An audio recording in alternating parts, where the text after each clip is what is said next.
I just mainly just had a question of out of like the main like secondary characters, like excluding Rodimus, Megatron, Cup, Springer, which like secondary characters did you have the most difficulty writing throughout your stint?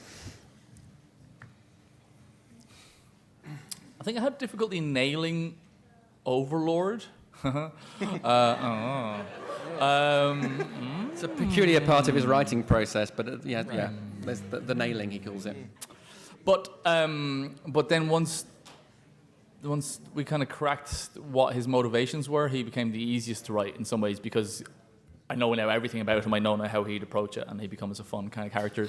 Okay. He doesn't want to get off the page then.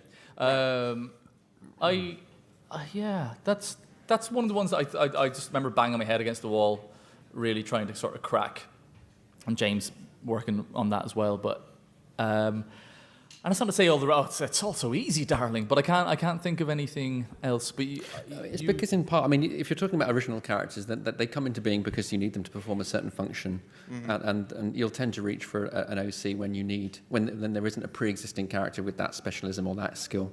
Okay. And so the only reason they're on the page is because they have a purpose. So that's okay. But I think actually the secondary characters either created or used from like lesser desired characters, they're easier to write because there's you're able to put more of yourself into them. It's the ones that have like a defined kind of role, like Rodimus or Springer, a little bit, a kind of. And likes of Megatron and Prime, I'd imagine. I only wrote Megatron once in the Spotlight, and it had a very much kind of like there's a story that was kind of set between two other stories, So I couldn't bring him too much further. I had to kind of leave him in a certain space. But I found it daunting. I don't know if your first time of like writing a script and then you write like character's name.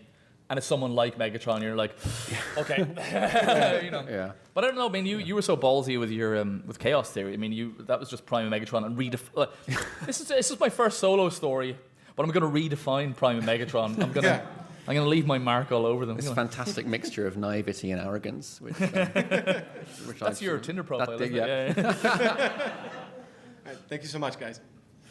Thank you. Thank you. He always talks about Tinder. That's the thing. I know. But see, I'm all married up. I'm fascinated by it. That's how we met. It feels like a video game I can't afford to play, and in many ways it is.